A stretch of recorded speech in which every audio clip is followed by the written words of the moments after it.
لا حول ولا قوة إلا بالله العلي العظيم حسبنا الله ونعم الوكيل نعم المولى ونعم النصير أعوذ بالله من الشيطان اللعين الرجيم بسم الله الرحمن الرحيم الحمد لله رب العالمين والعاقبة للمتقين والجنة للموحدين والنار للملحدين والصلاة والسلام على أشرف الأنبياء والمرسلين سيدنا وشفينا ونبينا بالقاسم محمد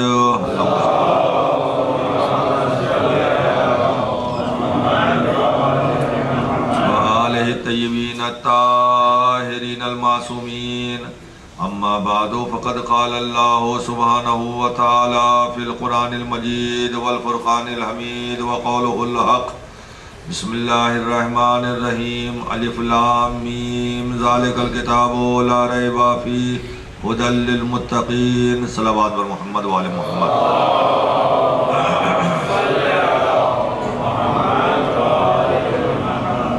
جیسا کہ عزیزان گرامی مسلسل عرض کر رہا ہوں کہ اللہ کے بیان کیے ہوئے 3 بہترین فائدے صرف ان لوگوں کو حاصل ہوں گے جو اللہ کی نگاہ میں متقی ہوں گے، پرہیزگار ہوں گے، دیندار ہوں گے۔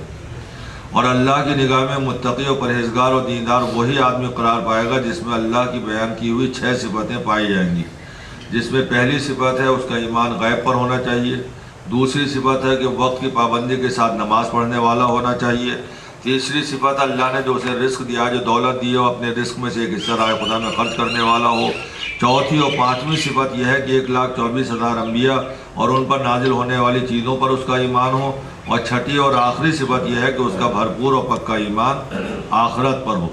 یہ 6 صفتیں آپ کو یاد کر لینا چاہیے، اس لیے کہ اگر یہ یاد رہیں گی تبھی آپ غور کریں گے کہ یہ 6 صفتیں ہمارے اندر موجود ہیں، یہ موجود نہیں ہیں۔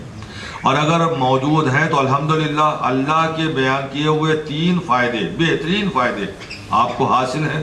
قرآن کی ہدایت کا فائدہ بھی آپ کو حاصل ہے، دنیا میں آپ ہدایت یافتہ بھی ہیں، اور آخرت میں آپ کو نجات بھی ملے گی، جنت بھی ملے گی الحمدللہ۔ اور اگر خدا نہ خواستہ یہ 6 صفتیں جو اللہ نے قرآن مجید کے پہلے پارے میں بیان کی ہیں، اس میں سے اگر ایک صفت بھی کم ہے تو 3 فائدوں سے آدمی محروم ہو جائے گا، اور 3 بدترین گھاٹے اس کا مقدر بن جائیں گے۔ ایک تو یہ کہ قرآن کی نگاہ میں، رسول کی نگاہ میں، اللہ کی نگاہ میں وہ متقی قرار نہیں پائے گا، تو قرآن کی ہدایت کا فائدہ اسے نہیں ملے گا۔ دوسرا نقصان یہ ہوگا کہ وہ دنیا میں ہدایت یافتہ نہیں مانا جائے گا، اور سب سے بدترین گھاٹا یہ ہوگا کہ آخرت میں اسے نجات نہیں ملے گی، جنت سے وہ محروم ہو جائے گا۔ اور یقیناً ہر آدمی جنت میں جانا چاہتا ہے، جیسا کہ میں نے کل عرض کیا تھا کہ ہر آدمی جنت میں جانا چاہتا ہے، اور جنت میں جانے کے لیے پہلی منزل کا نام ہے قبض روح، اور قبض روح میں دشواری ہوگی اگر ماں ناراض ہے، اور قبض روح میں آسانی ہوگی اگر ماں راضی ہے۔ بات کل کی گفتگو کی یہاں تک پہنچی تھی کہ ماں باپ کا مرتبہ اتنا بلند اللہ نے کیا ہے کہ چاہے کتنا بھی ان کی خدمت کر لی جائے، کتنی ہی آپ خدمت کر لیں، ان کا حق ادا نہیں ہو سکتا ہے۔ اور اسی سلسلے کو آگے بڑھاتے ہوئے آج نوجوانوں سے صرف اتنا کہنا چاہوں گا کہ یاد رکھو کہ ماں باپ اس شے کا نام ہے، اللہ کی اس نعمت کا نام ہے کہ ان کے ساتھ جیسا سلوک تم آج کرو گے، آنے والے وقت میں تمہاری اولاد ویسا ہی سلوک تمہارے ساتھ کرے گی، اور جب تک ویسا ہی سلوک تمہاری اولاد تمہارے ساتھ کر نہ لے گی، موت نہیں آئے گی۔ اگر ماں باپ کے ساتھ تم نے اچھا برتاؤ کیا، نیک سلوک کیا، رحم دلی کا برتاؤ کیا ہے، ان کی اطاعت کی ہے، ان کا کہنا مانا ہے، ان کی فرما برداری کی ہے، تو اس وقت تک موت نہیں آئے گی جب تک کہ تمہاری اولاد تمہارے ساتھ یہ سارے برتاؤ کر نہ لے۔ رحم دلی کا برتاؤ، جیسے تمہارے دل میں خواہش ہے کہ ہماری اولاد ایسی ہو ویسی ہو، یہ کہنا مانے، ہمارے حکم کی اطاعت کرے، ہماری فرما برداری کرے، ہماری خدمت کرے، تو جیسا جذبہ تمہارے دل میں اپنی اولاد کے لیے، ویسا ہی خدمت تم اپنے ماں باپ کی کرو۔ اور اگر تم نے اپنے ماں باپ کے ساتھ اچھا سلوک نہیں کیا ہے، اچھا برتاؤ نہیں کیا ہے، ان کو برا بھلا کہا ہے، ان کی اطاعت نہیں کی ہے، ان کو ستایا ہے، انہیں تکلیفیں دی ہیں، تو جب تک تمہاری اولاد تمہارے ساتھ ویسا ہی برتاؤ نہیں کر لے گی، اس وقت تک آپ کو موت نہیں آئے گی۔ اور یہ اسلام ہی نہیں کہتا، ہندوازم بھی یہی کہتا ہے۔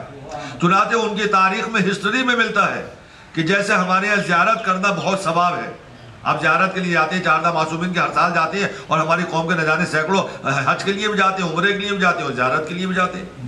اور حج اور زیارت کے لیے حدیث میں ہے کہ جتنی تکلیفیں اٹھا کر جائیں گے اتنا ہی زیادہ ثواب ملے گا۔ اسی لیے پہلے زمانے میں لوگ پیدل جایا کرتے تھے زیارت کرنے کے لیے، ہندوستان سے بھی جاتے تھے، اور وہاں ان ممالک میں، عراق میں تو آج بھی نجف سے لوگ پیدل جاتے ہیں کربلا زیارت کے لیے، بہت سے لوگ پیدل جاتے ہیں حج کے لیے۔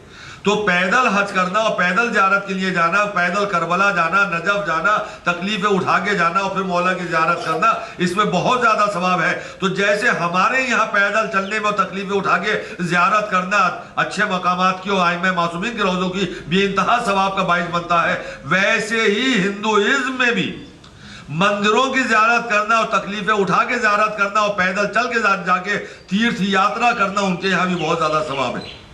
جیسے ہمارے یہاں کے بوڑھے ماں باپ کو حج کراؤ، بوڑھے ماں باپ کو زیارتوں پہ لے کر جاؤ، ان کی طرف سے مجلس امام حسین منعقد کرو، یہ کرو وہ کرو، بے انتہا تمہیں ثواب ملے گا۔ ویسے ہندوازم میں بھی ہے کہ اپنے بوڑھے ماں باپ کو تیرتھ یاترا کے لیے لے کے جاؤ، اچھے مقامات پر لے کے جاؤ، متبرک و پاک مقامات پر لے کے جاؤ، ان کو ثواب ملے گا۔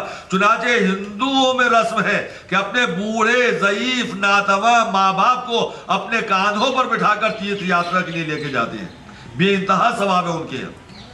چنانچہ تاریخ میں ملتا واقعہ کہ ایک نوجوان اپنے بوڑھے باپ کو، اب نابینا باپ کو جو ضعیف ہو گیا تھا، آنکھوں کی روشنی جاتی رہی تھی، کچھ دکھائی نہیں دیتا تھا، اپنے کاندھوں پر بٹھا کر تیرتھ یاترا کے لیے لے کے چلا، اس مندر سے اس مندر میں، اس مندر سے اس مندر۔ جب وہ کاندھے پہ بٹھا کر لے کر چلا تو بوڑھے باپ نے کہا، بیٹا جہاں جہاں سے گزرو وہاں اس مقام کی اطلاع ہم کو دیتے رہو، یہ گاؤں ہے، شہر ہے، کون سا شہر ہے، کون سا گاؤں ہے، کون سی سڑک ہے۔ چنانچہ بوڑھے باپ کو بتاتا رہا کہ بابا یہ فلاں گاؤں آیا ہے، یہ فلاں مندر ہے، یہ فلاں شہر ہے، یہ فلاں سڑک ہے، یہ فلاں نہر ہے، یہ دریا ہے، یہ سمندر ہے۔ ایک جگہ جانے کے بعد بوڑھے باپ سے اس نے کہا، بابا یہ سامنے اب ہم اس مقام پر پہنچے ہیں کہ جہاں فلاں دریا ہماری نگاہوں کے سامنے بہت عظیم اور بڑا دریا کوئی تھا، کہا یہ وہ والا دریا بہہ رہا ہے اور ہم اس کے پاس سے گزر رہے ہیں، کہا یہی اتار دو مجھے، اتارو، اب میری ایک بات سن لو۔ بوڑھے باپ کو اس نے کاندھے سے اتارا، کہا بابا کہو کیا کہنا چاہتے ہو؟ کہا یہ دریا جو تمہارے سامنے جس کا تم نے ابھی ذکر کیا ہے، اس میں مجھے لے جا کے ڈبونا ضرور، مگر کنارے پہ چھوڑ کے نہ آنا بیٹا، ایسی جگہ جا کے اندر جا کے ڈبونا جہاں پانی گہرا ہو، آسانی کے ساتھ ڈوب جاؤں۔ اس نے کہا بابا یہ آپ کیوں کہہ رہے ہیں؟ میں تو آپ کو تیرتھ یاترا کے لیے لے کر آیا ہوں، آپ یہ ڈوبنے ڈبونے کی بات کیوں کر رہے ہیں؟ اس نے کہا نہیں، تیرتھ یاترا کے دوران ہی میں نے اپنے بوڑھے باپ کو اسی دریا میں لا کے ڈبویا تھا۔ اس نے جلدی سے اپنے بوڑھے باپ کو کاندھے پہ اٹھایا، تیرتھ یاترا کا پروگرام ملتوی کیا، اٹھا کے لا کے گھر میں رکھ دیا۔ کہا بیٹا کہاں پہ آ گئے؟ کہا بابا واپس گھر میں آ گئے۔ کہا تم تو تیرتھ یاترا کے لیے لے کے نکلے تھے، یہ واپس مکمل کیوں نہیں کیا؟ یہ درمیان سے چھوڑ کر یہ گھر میں لا کے مجھے کیوں بٹھا دیا؟ تو اس جوان نے کہا بابا اس لیے واپس لے آیا تاکہ ہسٹری اپنے کو ریپیٹ نہ کرے، تاریخ اپنے کو نہ دہرائے۔ آپ نے اپنے بابا کو اسی دریا میں ڈبویا تھا تیرتھ یاترا کے دوران، اور میں بھی آپ کو ڈبونے ہی کے لیے لے کر گیا تھا۔ جب مجھے پرانی تاریخ معلوم ہو گئی تو اپنے آپ کو ڈوبنے سے ڈر لگا، لہذا میں آپ کو واپس گھر لے آیا۔ صلوات پڑھنے پر محمد و آل محمد۔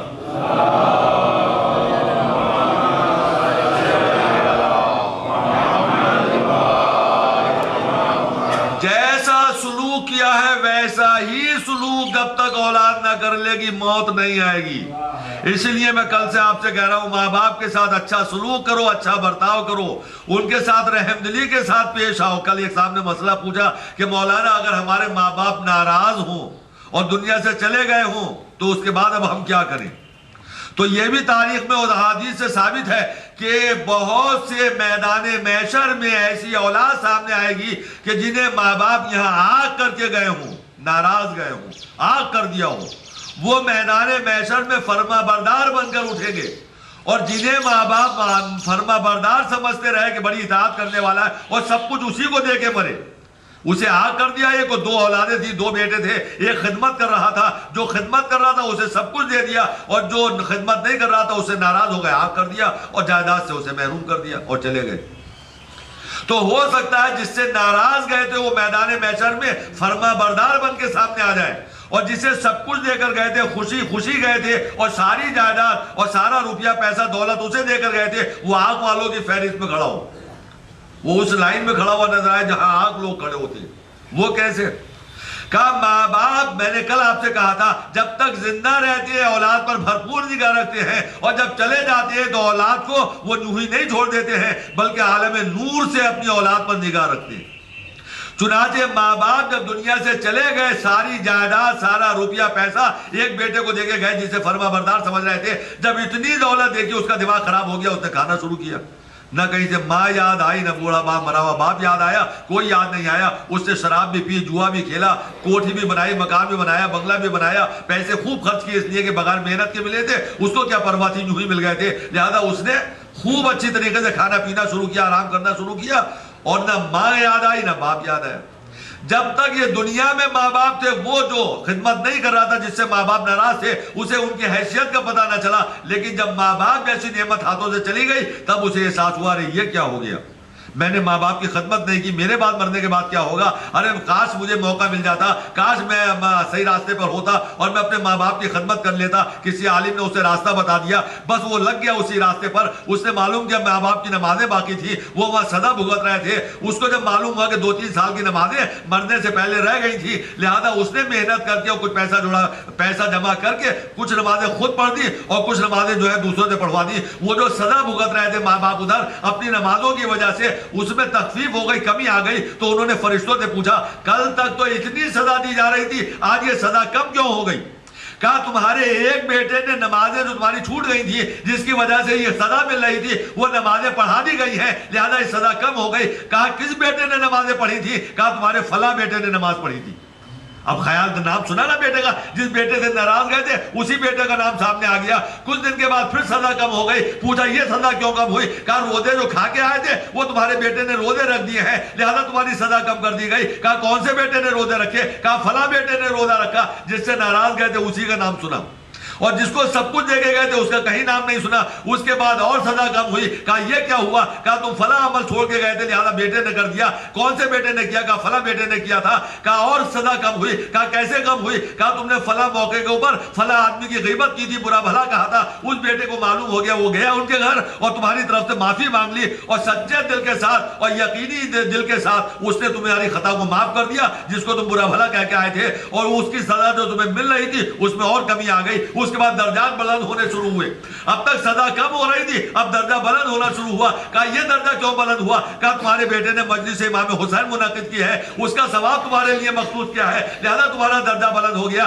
اس کے بعد اور درجہ بلند ہوا۔ کہا یہ کیا ہوا؟ کہا تمہارے بیٹے نے قرآن مجید کی تلاوت کی ہے، اس کا ثواب تمہارے لیے مخصوص کیا ہے، لہذا اور درجہ بلند ہو گیا، اور درجہ بلند ہوا۔ کہا کیوں بلند ہوا؟ کہا تمہارے بیٹے نے تمہاری طرف سے عمرہ کیا ہے، امام حسین کے روضے کی زیارت کرائی ہے، لہذا درجہ اور بلند ہو گیا، درجہ اور بلند ہو گیا۔ اور جب بار بار ایک ہی بیٹے کا نام سنا تو عالم نور سے اس بیٹے کے لیے ماں باپ نے دعا دی، اور جسے سب کچھ دے کر گئے تھے اس بیٹے کے لیے بد دعا دی۔ تو جو دنیا میں آنکھ تھا وہ فرما بردار بن کے سامنے آیا، اور جو فرما بردار تھا وہ آنکھ ہو کے سامنے آیا۔ صلوات پڑھ دے بر محمد والے محمد۔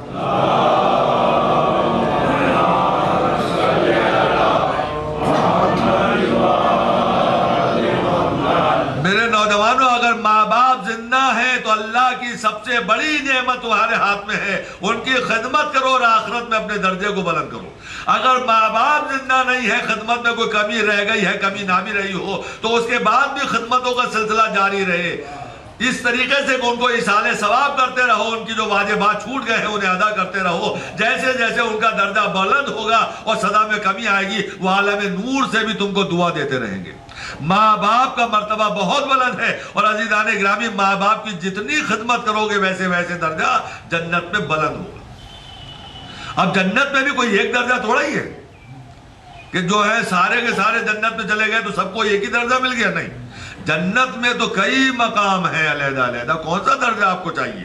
مومنین کا درجہ علیحدہ ہے، متقین کا درجہ علیحدہ ہے، صالحین کا درجہ علیحدہ ہے، زیادہ نمازیں پڑھنے والوں کا درجہ علیحدہ ہے، زیادہ روزہ رکھنے والوں کا مقام علیحدہ ہے، قرآن مجید کی زیادہ تلاوت کرنے والوں کا درجہ علیحدہ ہے، ائمہ کا درجہ اور ہے، انبیاء کا مقام اور ہے، اولو العزم پیغمبر کا درجہ اور ہے۔ سب کے درجات علیحدہ علیحدہ ہے۔ کون سا درجہ چاہیے آپ کو؟ کون سا مقام چاہیے آپ کو؟ کون سی منزل چاہیے آپ کو؟ جو بھی منزل چاہیے وہ منزل مل جائے گی، مگر اس کو اسی دنیا میں یقینی بنانا پڑے گا. دنیا میں اللہ نے اسی لیے بھیجا ہے کہ آپ کو دوزخ میں رہنا ہے، اس کا فیصلہ اسی دنیا میں کرو. جنت میں جانا ہے، اس کا فیصلہ اسی دنیا میں کرو. اور جنت میں کس درجے میں رہنا ہے، اس کا درجہ، اس کا فیصلہ بھی اسی جگہ کرو. آج تھوڑا آگے آ جائیے تاکہ پیچھے والے کو جگہ مل جائے. صلوات پڑھے گا.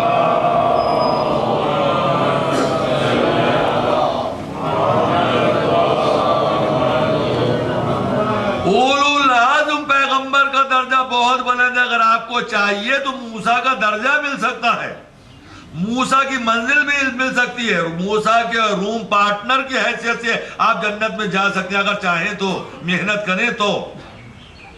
آپ کو حیرت ہوگی کہ ہم موسیٰ جیسے اولو العزم پیغمبر کے درجے میں جنت میں کیسے جائیں گے. ارے دوستو، ماں باپ کے درجے کو پہچانو اور اس کے بعد جتنا چاہو بلند درجہ جنت میں حاصل کر لو. اللہ نے جناب موسیٰ سے پوچھا، موسیٰ یہ تو بتاؤ کہ جنت میں تمہارا روم پارٹنر کون ہوگا، تمہارے منزل میں، تمہارے محل میں، تمہاری کوٹھی میں، تمہارے بنگلے میں تمہارا ساتھی، تمہارا دوست، تمہارا صحابی کون ہوگا؟ تو جناب موسیٰ نے ہاتھ جوڑ کے اللہ اس کا علم تو تیرے ہی پاس ہے. جنت میں میرا روم پارٹنر بنا کر تو کسے بھیجے گا مجھے نہیں معلوم، مجھے بتا دے تاکہ میں یہی اس سے مانوس ہو جاؤں.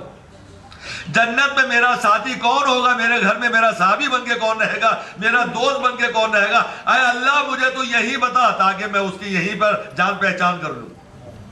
تو اللہ نے ایک دور دراز کے گاؤں میں ایک دکاندار کا نام لیا جو گوشت بیچتا تھا کہ فلاں آدمی ہے، یہ نام ہے، فلاں گاؤں میں رہتا ہے، وہ تمہارا روم پارٹنر بن کے رہے گا جنت میں، تمہارا صحابی اور ساتھی بن کے رہے گا. تاجر تھا وہ، گوشت کا دکاندار تھا.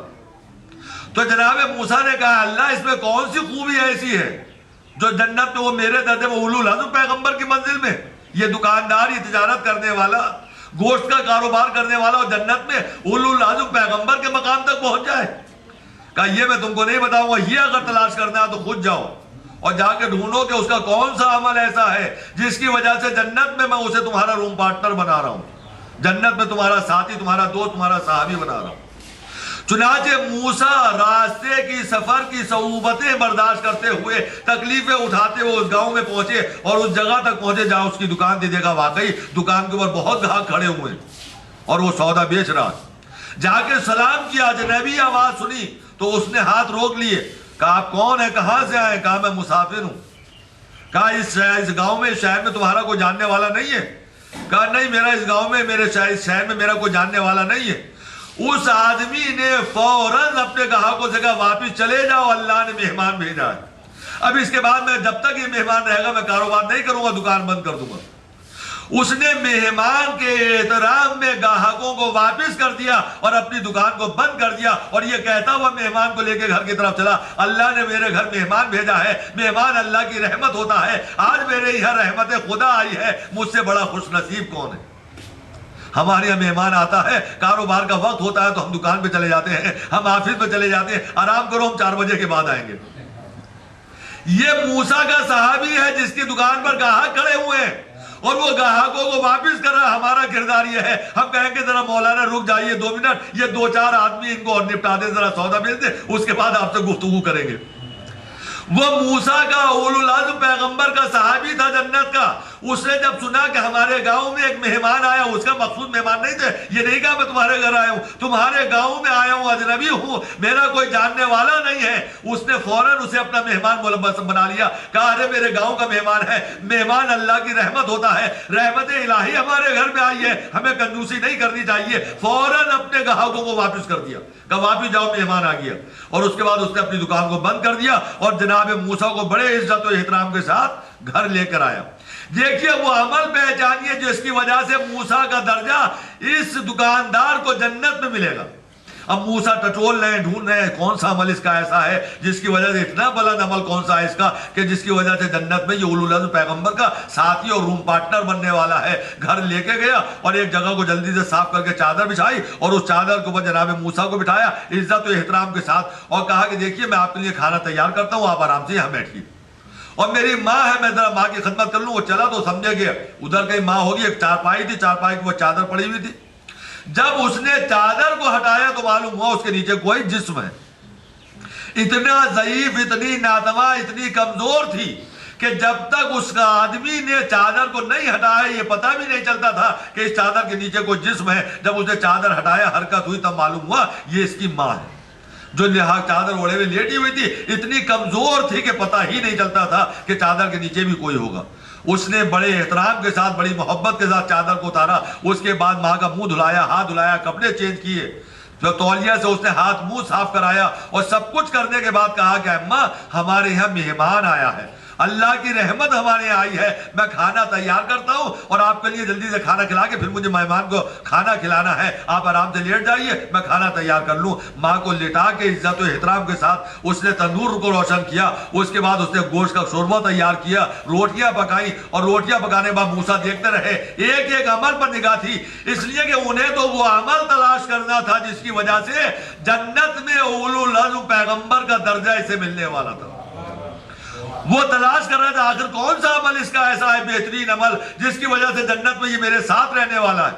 ایک ایک قدم پر موسیٰ کی نگاہ, ایک ایک کام پر موسیٰ کی نگاہ, ایک ایک حرف پر موسیٰ کی نگاہ. اس نے تندور روشن کیا, کھانا تیار کیا اور ایک پیالے میں شوربہ نکالا. اس شوربے میں روٹیوں کو بھگویا اور روٹیاں جب نرم ہو گئی تو وہ ماں کے پاس آیا اور ماں کے پاس آنے کے بعد اس نے اپنی گود میں اپنی ماں کو بٹھایا, اس شوربے کے پیالے کو سامنے رکھا, اس میں سے ایک ایک نوالا نکالا اور اپنے ہاتھوں سے اس نے اس نوالے کو پیسا.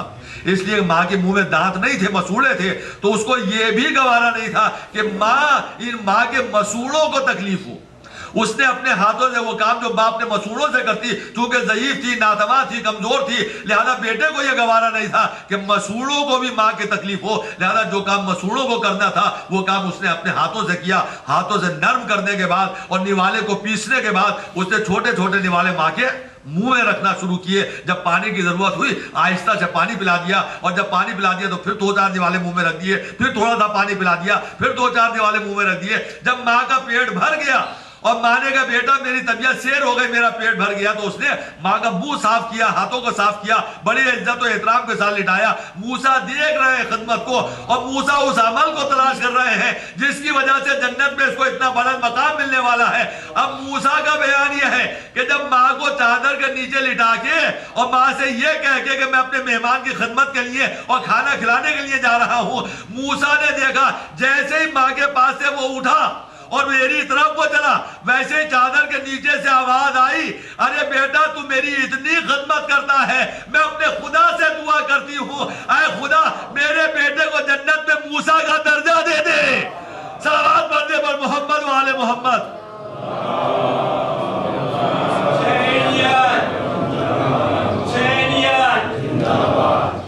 تو موسیٰ کا درجہ کیسے ملا؟ ماں نے دعا دی, اللہ نے ماں کی دعا کو قبول کیا اور جنت میں موسیٰ کا درجہ اس دکاندار کو دے دیا. تو دوستو میں نے 2 باتیں بیان کی. اگر ماں کی خدمت کرو گے تو قبض روح میں آسانی ہوگی, اگر ماں کو راضی رکھو گے تو جنت میں موسیٰ کا درجہ مل جائے گا. ماں دعا دے دے تو بلند سے بلند مقام مل جائے گا. لہذا میرے عزیزو اپنی ماں کی دعائیں لیتے رہو, جب تک زندہ ہے ماں کی خدمت کرتے رہو, اور جب مر جائے تو ایصال ثواب کا ذریعہ بن جاؤ تاکہ عالم نور سے بھی ماں تمہیں دعا دیتی رہے.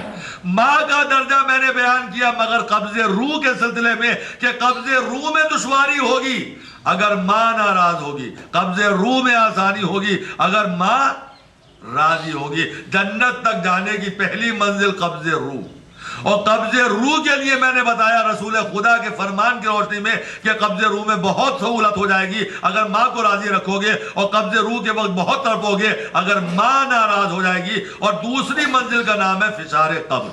جنت تک جانے کے لیے فشار قبر سے گزرنا پڑے گا. فشار قبر کسے کہتے ہیں؟ فشار قبر کا مطلب یہ ہے کہ امام سے پوچھا کہ مولا فشار قبر کیسے ہوگا؟ کہا چکی کے 2 پارٹوں کے بیچ میں جس طریقے سے گیہوں کا دانہ آٹا بن جاتا ہے, دونوں پارٹ مل کے جب پیستے ہیں تو دانہ آٹا بن جاتا ہے, ویسے قبر میں مردے کو لٹا کے جب دوست احباب اور رشتہ دار چلے جاتے ہیں تو قبر کے دونوں پارٹ مل کر مردے کو پیستے ہیں اور قبر میں مردے کی ہڈیاں سرما بن جاتی ہیں. شدید ترین عذاب ہے فشار قبر کا. کہا حضور اتنا فشار قبر کسے ہوگا؟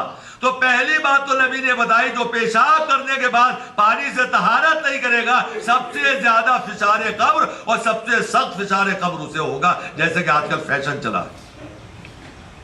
نبی نے کہا جو پانی سے طہارت نہیں کرے گا پیشاب کرنے کے بعد میں سب سے سخت فشار قبر اسے ہوگا۔ اور دوسری بات نبی رحمت نے اپنی زندگی میں بتائی کہ دوسری منزل میں فشار قبر کسے ہوگا۔ نبی کا زندگی کے حیات کا زمانہ ہے۔ ان کے ایک صحابی تھے جناب سعد، بہت بہترین صحابی تھے جناب رسول خدا کے، دوست تھے رسول خدا کے۔ نبی انہیں دوست رکھتے تھے، وہ نبی کو دوست رکھتے تھے، بڑی دوستی تھی دونوں میں۔ جب نبی کا مسجد میں آنے کا وقت ہوتا تھا تو سعد بن معاذ چلے جاتے تھے ان کے گھر، اور جانے کے بعد نبی کو ساتھ لے کر مسجد تک پہنچاتے تھے، اور جب مسجد سے نبی جاتے تھے تو پیچھے پیچھے جاتے تھے گھر تک پہنچانے کے لیے، اور نبی کو پہنچانے کے بعد پھر مسجد میں آگے بیٹھ جایا کرتے تھے۔ نہ ان کا کوئی کاروبار تھا، کچھ نہیں تھا، مسجد میں بیٹھے رہتے تھے، قرآن مجید کی تلاوت کر رہے ہیں اور یہ کر رہے ہیں، تسبیح پڑھ رہے ہیں، یہ سارے کام کرتے تھے۔ جناب سعد کو نبی چاہتے تھے اور نبی جناب سعد کو چاہتے تھے، اور سعد کے دل میں نبی کی محبت تھی، اور نبی کی زندگی ہی میں جناب سعد کا انتقال ہو گیا۔ دیکھیے میں پہلے آپ کو سعد کی منزل پہچانواؤں گا، اس کے بعد فشار قبر تک پہنچاؤں گا کہ فشار قبر کیسے اور کسے ہوتا ہے، اور فشار قبر سے آپ اپنے کو کیسے بچا سکتے ہیں۔ نبی کا دوست ہے، نبی کا صحابی، براہ راست معصوم سے تعلقات ہیں۔ ہمارے درمیان تو 1400 سال کا زمانہ گزر گیا، براہ راست ڈائریکٹ نبی اور نبی رحمت اور معصوم نبی سے ان کے تعلقات اور دوستی ہے، ان کا انتقال ہو گیا۔ نبی نے سنا تو نبی تعزیت کے لیے جناب سعد کے گھر آئے۔ جب معلوم ہوا کہ غسل کا وقت ہے تو نبی خود گئے اور اپنے ہاتھوں سے جناب سعد کو غسل دیا۔ سوچو جسے نبی اپنے ہاتھوں سے غسل دے دے اس کا مرتبہ کتنا بلند ہوگا۔ اس کے بعد نبی نے جناب سعد کو اپنے ہاتھوں سے کفن پہنایا۔ سوچو مرتبہ پہچانو کہ اپنے ہاتھوں سے جسے نبی رحمت کفن پہنا ہے اس کا درجہ کیا ہوگا۔ اس کے بعد جب نماز کا وقت آیا تو نبی رحمت نے خود نماز جنازہ پڑھائی۔ ارے جس کی نماز جنازہ سرتاج انبیاء پڑھا دے اس کا مقام کیا ہوگا۔ اور جب جنازہ قبرستان کی طرف چلا، تشییع جنازہ کا وقت آیا تو نبی پیچھے پیچھے جب چلے تو صحابیوں کا بیان یہ، اصحاب کا بیان یہ ہے کہ نبی پنجوں کے بل چل رہے تھے۔ پنجوں کے بل آدمی کب چلتا ہے، اپنی ایڑیاں کب اٹھا لیتا ہے؟ جب راستہ چلنے کی جگہ نہیں ہوتی ہے تو اس وقت میں پنجے کے بل آدمی اپنی ایڑیوں کو اٹھا لیتا ہے۔ ایک صحابی نے دیکھا کہ نبی پنجوں کے بل چل رہے ہیں، پوچھا حضور جگہ میں تنگی نہیں ہے، مجمع اتنا زیادہ نہیں ہے، آپ پنجوں کے بل کیوں چل رہے ہیں؟ کہا جو میں دیکھ رہا ہوں وہ تم نہیں دیکھ رہے۔ کہا حضور آپ کیا دیکھ رہے ہیں، ہمیں بھی بتا دیجئے۔ نبی نے فرمایا کہ آسمان سے تشییع جنازہ میں شرکت کرنے کے لیے اللہ نے 70,000 ملائکہ بھیجے۔ 70,000 ملائکہ جس کے جنازے میں شرکت کے لیے آئے ہوں، اس کا مقام کتنا بلند ہوگا، اس کا درجہ کتنا بلند ہوگا، اس کی منزل کتنی بلند ہوگی۔ اس کا اندازہ اگر آپ کو ہو گیا ہے تو بس میں آخری منزل پہ آپ کو پہنچا دوں کہ دفن کر دیے گئے جناب سعد، اور سرحانے بیٹھ کر نبی نے ان کے لیے دعا کرنی شروع کی۔ ماں کھڑی ہوئی رو رہی تھی، کسی صحابی نے جا کے کہا کیوں رو رہی ہو، یہ تو خوشی کا موقع ہے، تمہارا بیٹا تو سیدھا جنت میں گیا۔ کہا تم کیسے کہہ سکتے ہو میرا بیٹا جنت میں گیا؟ کہا نبی نے کہا ہے کہ 70,000 ملائکہ آئے تھے جناب سعد کے جنازے میں شرکت کرنے کے لیے، جس کے جنازے میں 70,000 ملائکہ خدا نے بھیجے ہوں تو وہ تو سیدھا جنت میں گیا ہی۔ اس کے لیے کون سے تعجب کی بات ہے اور حیرت کا مقام ہے۔ ماں نے سنا میرے بیٹے کے جنازے میں شرکت کرنے کے لیے اللہ نے اتنے ملائکہ بھیجے تو وہ تڑپ کے قبر کی طرف بڑھی اور پیدی کھڑے ہو کے کہا سعد تمہیں جنت مبارک۔ بس جیسے جناب سعد کی ماں نے کہا تمہیں جنت مبارک ہو، نبی نے فوراً نگاہیں اٹھا کے ماں کو دیکھا، کیا تم سعد کی ماں ہو؟ کہا ہاں میں سعد کی ماں ہوں۔ کہا دیکھو سعد کو پر یہ بہت بڑا وقت ہے، مشکل میں ہے سعد، تم ماں ہو، ماں کی دعا باپ بیٹے کے حق میں قبول ہوتی ہے، تو جاؤ اپنے بیٹے کے حق میں دعا کرو، بیٹے کے حق میں دعا کرو، مشکل وقت ہے تمہارے بیٹے پر۔ ماں نے تڑپ کے ہاتھوں کو جوڑا، کہا مولا اے رسول خدا، اے اللہ کے نبی، میرے بیٹے پر ایسی کون سی مصیبت نازل ہوئی ہے کہ اس وقت دعا کرنے کی ضرورت ہے، اور کیوں یہ مشکل وقت ہے، کیا ہو رہا ہے میرے بیٹے پر، کیوں مصیبت نازل ہو رہی ہے اور کیا مشکل وقت ہے میرے بیٹے پر؟ تو رسول خدا نے فرمایا کہ سعد پر اس وقت فشار قبر ہوا۔ یہ بات میں بتاؤں گا کیوں فشار قبر ہوا۔ ایک لمحے کے لیے آپ سوچ لیں کہ معصوم نبی سرہانے ہے، معصوم نبی نے سرتاج انبیاء نے غسل دیا ہے، کفن پہنایا ہے، نماز جنازہ پڑھائی ہے، تشییع جنازہ میں شرکت فرمائی ہے، ان تمام نعمتوں کے باوجود فشار قبر ہو رہا ہے جناب سعد پر، پوچھا حضور میرے بیٹے کو پر یہ فشار قبر کیوں ہو رہا ہے؟ اتنا نیک بیٹا، اتنا اچھا بیٹا، آپ کا دوست، آپ کا چاہنے والا، اللہ کو دوست رکھنے والا، اس بیٹے کو فشار قبر کیوں ہو رہا ہے؟ تو نبی رحمت نے فرمایا کہ ایک خطا انہوں نے کی تھی زندگی میں جس کی وجہ سے فشار قبر میں پھنس گئے ہیں۔ کہا حضور وہ کون سا گناہ تھا، وہ کون سی خطا تھی؟ کہا زندگی میں ایک مرتبہ اپنی بیوی پر سختی کر بیٹھے تھے،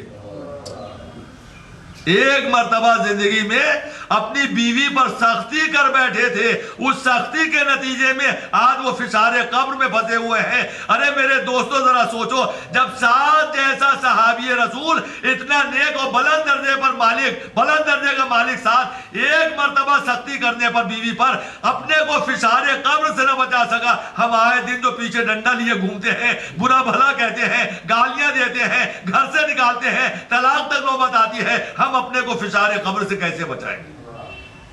آئے دن ہمارے گھروں سے آوازیں بلند ہوتی ہیں، معلومہ شوہر صاحب ڈنڈا لیے کھڑے ہیں، معلومہ فلاں صاحب جو ہے اپنی بیویوں کو ماں بہن کی گالیاں دے رہے ہیں، فلاں صاحب دھکے دے کے گھر سے نکال رہے ہیں۔ آخر یہ جھگڑا کیوں ہو رہا ہے؟ کہا صبح ناشتہ تیار نہیں ہوا تھا، انہیں شوہر صاحب کو آفس جانے کا وقت ہو گیا تھا، چونکہ ناشتہ نہیں ملا لہذا غصہ آ گیا تو بیوی پہ گالیاں دینے لگے، کہیں کھانے میں نمک زیادہ ہو گیا لہذا شوہر کو غصہ آ گیا، وہ بیوی کو مارنے لگے، کہیں مہمان آئے ہوئے تھے وقت پہ کھانا تیار نہیں ہوا لہذا شوہر کو غصہ آ گیا، گھر کی صفائی نہیں تھی، دوست آ گئے، گھر گندا پڑا ہوا تھا لہذا شوہر کو غصہ آ گیا، اب مارنے لگے، پیٹنے لگے، گالیاں دینے لگے۔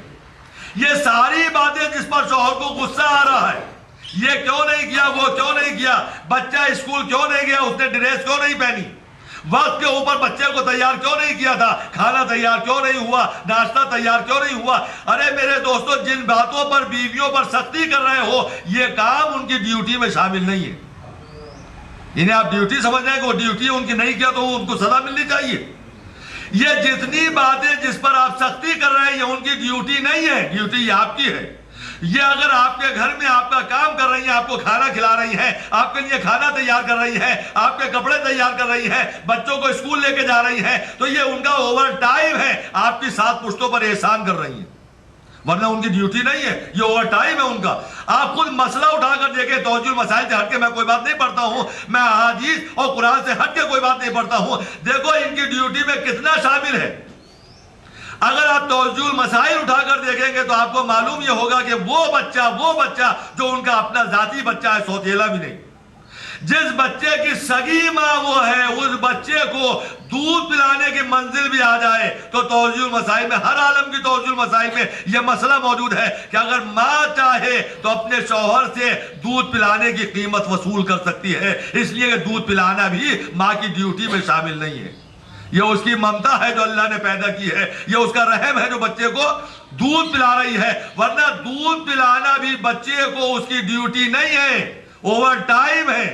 جب دودھ پلانا بھی اس کی ڈیوٹی نہیں ہے بچے کو، تو آپ کو کھانا کھلانا یا آپ کے لیے کھانا تیار کر کے دینا یہ اس کی ڈیوٹی کہاں سے بن جائے گی؟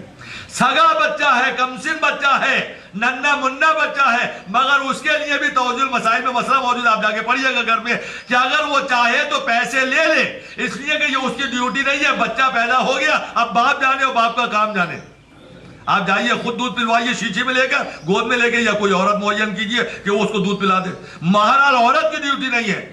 عورت اگر تمہارے گھر میں کام کر رہی ہے تو یہ اوور ٹائم ہے، اوور ٹائم میں احسان مانا جاتا ہے اور ڈبل تنخواہ دی جاتی ہے، آپ بھی جانتے ہیں۔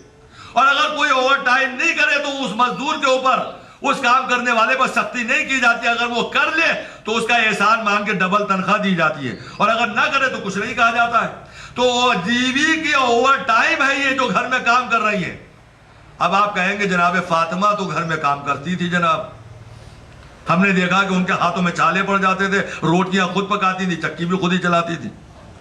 تو آپ کو تاریخ کا یہ حصہ مردوں کو یاد رہ گیا کہ جناب سیدہ کے ہاتھوں میں چھالے پڑ گئے تھے، وہ گھر کے کام خود کرتی تھی، روٹیاں اپنے ہاتھوں سے پکاتی تھی، آٹا اپنے ہاتھوں سے پیستی تھی۔ یہ بات تو مردوں کو سب کو یاد رہ گئی، مگر مردوں کو تاریخ کا یہ حصہ یاد نہیں رہا کہ جب جناب فاطمہ کا آخری وقت تھا اور دنیا سے رخصت ہو رہی تھی تو علی جیسا بہادر و شجاع، علی جیسا معصوم امام سب فاطمہ کے سرانے بیٹھ کے یہ کہہ رہا تھا، اے فاطمہ معاف کر دینا اور اپنے باپ سے جا کے شکایت نہ کرنا کہ تم نے میرے گھر میں وہ کام کیے ہیں جو تمہاری ڈیوٹی میں شامل نہ تھے۔ علی جیسا امام فاطمہ زہرا سے معافی مانگ رہا تھا، فاطمہ تم نے میرے گھر میں وہ کام کیے ہیں جو تمہاری ڈیوٹی میں شامل نہیں تھے۔ رسول خدا سے پہلے ہی دن کام کے بارے میں جناب فاطمہ نے پوچھا تھا، بابا آپ کے گھر سے رخصت ہو کے شوہر کے گھر تو آ گئی، مگر میرے کام کیا ہے، مجھ سے متعلق کام کیا ہے، اور ابو الحسن علی سے متعلق کام کیا ہے، وہ بتا دیجئے، تقسیم کر دیجئے۔ اے بی بی آپ کیوں پوچھ رہی ہیں؟ کیا آپ کو معلوم نہیں ہے؟ آپ تو معصومہ ہیں، آپ کی ڈیوٹی کیا ہے اس گھر میں آنے کے بعد، اور علی کی ڈیوٹی کیا ہے؟ کیا آپ کو معلوم نہیں ہے کہ مجھے سب کچھ معلوم ہے؟ مگر میں یہ سوال بابا سے کر کے تاریخ میں اس سوال کو اور بابا کے جواب کو محفوظ کر دینا چاہتی ہوں، تاکہ قیامت تک جو ہماری کنیزیں ہیں اور میرے شوہر علی کے غلام ہیں وہ اس جملے کو یاد رکھیں کہ میں نے اپنے بابا سے پوچھا تھا کہ بابا بتاؤ بیوی کی ڈیوٹی کیا ہے، اور بابا بتاؤ شوہر کی ڈیوٹی کیا ہے، مجھ سے متعلق کام کیا ہے اور علی سے متعلق کام کیا ہے۔ اور رسول خدا نے فوراً جواب دیا کہ بیٹی کاموں کے بارے میں تو تمہاری کوئی ڈیوٹی نہیں ہے، یہ گھر کے جتنے بھی کام ہیں وہ شوہر سے متعلق ہیں، اور باہر کے کام بھی شوہر سے متعلق ہیں، مگر تم بیوی بن کے آئی ہو تو محبت کا تقاضا یہ ہے کہ اپنی شوہر کی مددگار بن جاؤ۔ تمہاری ڈیوٹی نہیں ہے یہ گھر کے کام کرنا، مگر اپنے شوہر کی اگر تم مدد کرو گی تو اللہ تمہارے درجے کو بلند کر دے گا، تو یہ گھر کے کام تم انجام دینا اور باہر کے کام ابو الحسن انجام دیں گے۔ یہ ڈیوٹی سمجھ کے کام نہ کرنا بلکہ اوور ٹائم سمجھ کے کام کرنا اور اپنے شوہر کی مددگار بن جانا۔ اگر تم شوہر کی مددگار بن جاؤ گی تو اللہ تمہارے درجے کو بلند کر دے گا۔ صلوات پڑھ دے پر محمد والے محمد۔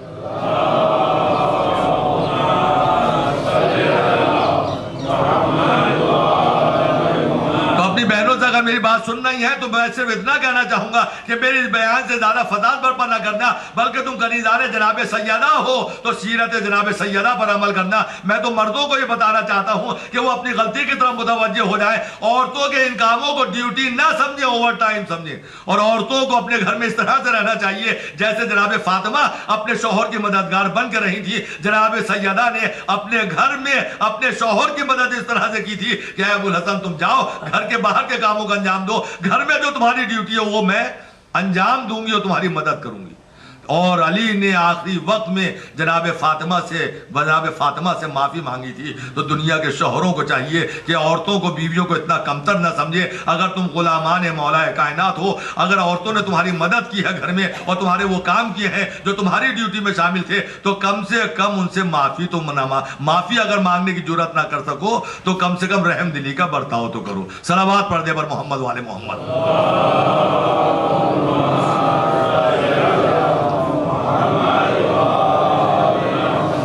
مجمع کے ذوق کے لحاظ سے ایک جملہ کہتا چلوں، بات اب اس کے بعد آگے بڑھاؤں گا۔ جب کسی گھر میں اس قسم کی باتیں بلند ہوتی ہیں اور ہم کہتے ہیں کہ بھائی یہ غلط ہے، اپنے بیوی کو کیوں ڈانٹ رہے تھے، کیوں گالیاں دے رہے تھے، کیوں مار رہے تھے، کہہ رہے جناب بڑی بد اخلاق ہے، بڑی بد زبان ہے، ہم کیا کریں، آپ کیا جانیں، ہماری بیوی کیسی ہے، بہت بری ہے، بہت کم بخت ہے۔ ارے مولانا آپ کو کوئی اچھی ملی ہوگی، ہماری جیسی ملی ہوتی تو آپ کو بتاتے۔ اگر کسی کو سمجھاؤ تو یہی جواب دیتا ہے، ارے مولانا آپ نہیں جانتے ہمارے گھر کے حالات، ہماری بیوی جو ہے بڑی بد زبان ہے، بڑی بد اخلاق ہے اور بہت بری ہے۔ ارے جناب اس کو اگر نہ مانے نہ پیٹے تو وہ صحیح نہیں ہو سکتی ہے۔ اللہ کا کرم ہے اور رحمت للعالمین کا بہت بڑا احسان ہے، انہوں نے جناب خدیجہ سے شادی کرنے کے بعد اگر وہیں پر سٹاپ کر دیا ہوتا یا صرف اس کے بعد جناب ام سلمہ سے شادی کی ہوتی تو یہ ساری قوم جو آج اپنی بیویوں کو گالی دیتی ہے، مارتی ہے، پیٹتی ہے اور اس کے بعد طلاق دیتی ہے، طلاق دینے کو منع کرو تو کہتے ہیں ارے مولانا آپ کو ہم جیسی ملی ہوتی تو جانتے۔ یہی طلاق دینے والے، مارنے والے، گالیاں دینے والے رسول خدا پر الزام عائد کر دیتے، اے حضور آپ کو خدیجہ جیسی، ام سلمہ جیسی ملی، اگر ہماری جیسی ملتی تو آپ کو پتا چلتا۔ اس لیے رسول خدا نے صرف خدیجہ ام سلمہ سے شادی نہیں کی بلکہ پہ در پہ شادیاں کی، ان میں فلانی سے بھی شادی کی اور ان کے ساتھ زندگی گزاری۔ نبی نے ان کے ساتھ شادی صرف اس لیے کی تھی ان بد دماغ شوہروں کو بتا دے تمہاری کتنی ہی گری ہوئی کیوں نہ ہو، کتنی ہی بد زبان کیوں نہ ہو، کتنی ہی بد اخلاق کیوں نہ ہو، مگر ہماری والیوں سے زیادہ بری نہیں ہو سکتی۔ جب ہم نے ان کے ساتھ اچھا برتاؤ کر کے زندگی گزار دی تو تم بھی اپنی والیوں کے ساتھ زندگی گزار کر ہماری سیرت پر عمل کر کے دکھا دو۔ صلوات پڑھ دے پر محمد والے محمد۔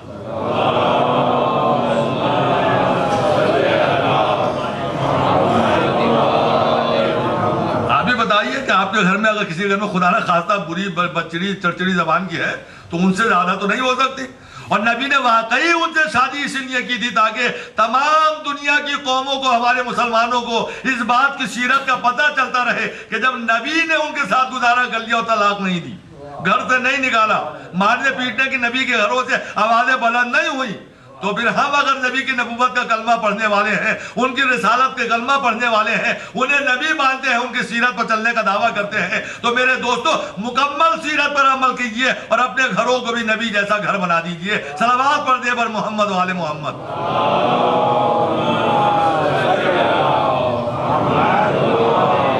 بس میرے عزیزو دامن وقت میں گنجائش نہیں ہے، بس میں مسئلے کو پورے کو سمیٹ دوں. میں نے دو باتیں آپ کے سامنے پیش کی کہ اگر ماں راضی ہوگی تو قبض روح میں آسانی ہوگی. اگر بیوی کے ساتھ اچھا برتاؤ، محبت کا برتاؤ، رحم کا برتاؤ کرو گے تو فشار قبر میں آسانی ہوگی. اگر ماں ناراض ہوگی تو قبض روح میں دشواری ہوگی. اگر بیویوں کو گالیاں دو گے، برا بھلا کرو گے، ستاؤ گے تو فشار قبر میں پھنسو گے. ہے ایسا نہیں ہے؟ اور اگر میرے دوستوں میرے نوجوانوں مجھے یہ بتاؤ، اگر کسی گھر میں ساس اور بہو کے درمیان جھگڑا ہو جائے تو یہ بیچارہ جو بیچ میں پھنسا ہوا یہ کیا کرے؟ اچھا ساس بہو کے جھگڑے سے کون واقف نہیں ہے اس دنیا میں؟ یہ وہ لڑائی ہے جو ہر خاندان میں پائی جاتی ہے، ہر شہر میں پائی جاتی ہے، ہر گاؤں میں پائی جاتی ہے. بچہ اس لڑائی سے واقف ہے کہ ساس اور بہو کو ایک گھر میں بٹھا دو، کچھ ہی دن میں لڑائی ہو جائے گی. تو ساس اور بہو کی لڑائی بہت بڑی لڑائی ہے، مہابھارت ہے. ہر گھر میں یہ لڑائی پائی جاتی ہے ساس اور بہو کے درمیان میں. تو جب ساس اور بہو کے درمیان میں لڑائی ہو جائے تو بیچارہ جو بیچ میں پھنسا ہوا یہ کیا کرے؟ ایک طرف اس کے ماں ہے اور دوسری طرف اس کے بیوی ہے. نہیں میں نے غلط کہا، ماں اور بیوی نہیں ہے، ایک طرف قبض روح ہے اور دوسری طرف فشار قبر ہے. ایسا ہی نہیں ہے، یہ ماں اور بیوی نہیں ہے، بیچارہ درمیان میں پھنسا ہوا ہے قبض روح کے اور فشار قبر کے. ایک طرف قبض روح ہے اور دوسری طرف فشار قبر ہے. اگر فشار قبر اس سے بچنا چاہتا ہے تو قبض روح میں پھنسا جاتا ہے، اور قبض روح سے بچنا چاہتا ہے تو فشار قبر میں پھنسا جاتا ہے. ایسا یہ نہیں ہے. نہیں میرے دوستو، یہ وہی پھنسیں گے جنہیں حقوق سے واقفیت نہیں ہے، جنہیں حقوق کی جانکاری نہیں ہے، جنہوں نے کلاسوں کو جوائن نہیں کیا ہے، جو کلاسوں میں آتے نہیں ہیں، جو مدرسوں میں جاتے نہیں ہیں، جہاں احکام دین سکھائے جاتے ہیں وہاں انہیں آنے کی توفیق حاصل نہیں ہوئی ہے. تو جب کلاسوں میں آنے کی آپ کو توفیق حاصل نہیں ہوئی ہے تو آپ کو حقوق معلوم نہیں ہے. اگر حقوق معلوم ہو جائیں گے تو نہ قبض روح میں پھنسو گے، نہ فشار قبر کی کوئی دشواری سامنے آئے گی. اس لیے کہ ماں کے حقوق اور ہے، بیوی کے حقوق اور ہے. ماں کے حقوق ان کے درجے پر ادا کر دو، بیوی کے حقوق ان کی جگہ پر ادا کر دو. جب دونوں کے حقوق ادا ہو جائیں گے، دونوں کو حقوق کو ملانے کی کوشش کرو گے تو کہیں قبض روح میں پھنسو گے، کہیں فشار قبر میں پھنسو گے. صلوات پڑھ دے پر محمد و آل محمد.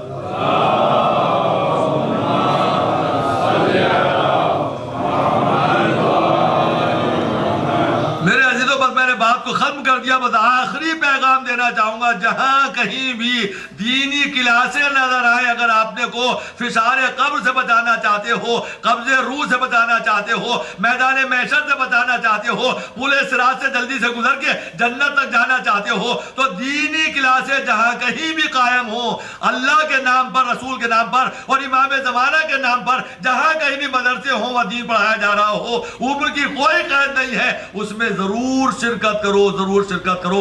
امام زمانہ کی اس دور میں سب سے بڑی خدمت یہی ہے کہ جو دین نہیں جانتے ہیں انہیں دین سکھایا جائے، اور جو دین نہیں جانتے ہیں ان پر واجب ہے دین سیکھے، چاہے چین ہی جانا کیوں نہ ہو، چاہے کتنا ہی سفر اور کتنی دشواریاں، کتنا ہی پیسہ کیوں نہ خرچ کرنا پڑے، مگر دین کو سیکھو. جہاں کہیں بھی کلاس نظر آئے اس کلاس میں جانے کی کوشش کرو، جہاں کہیں بھی مدرسہ نظر آئے اس مدرسے میں جانے کی کوشش کرو. اس لیے کہ جہاں کہیں بھی امام زمانہ اور رسول کے نام پر مکتب قائم کیا جائے گا، مدرسہ قائم کیا جائے گا، وہاں امام زمانہ کے مسائل ہی سکھائے جائیں گے، دین سکھایا جائے گا، شریعت سکھائی جائے گی. اور جب حقوق وہاں پہ سکھائے جائیں گے اور حقوق سے آپ کو واقفیت ہو جائے گی تو یہ ذہنوں میں جو پریشانی ہے، ہم کیسے بچیں فشار قبر سے، ہم کیسے بچیں قبض روح سے، ہم کیسے اپنی قبر میں روشنی کریں، ہم کیسے بردک کا انتظام کریں، ہم کیسے پورے صراط سے گزریں، یہ ساری چیزوں کا حل آپ کو مکتب میں، مدرسے میں، دینی کلاسوں میں ملے گا. صلوات پڑھ دے پر محمد و آل محمد.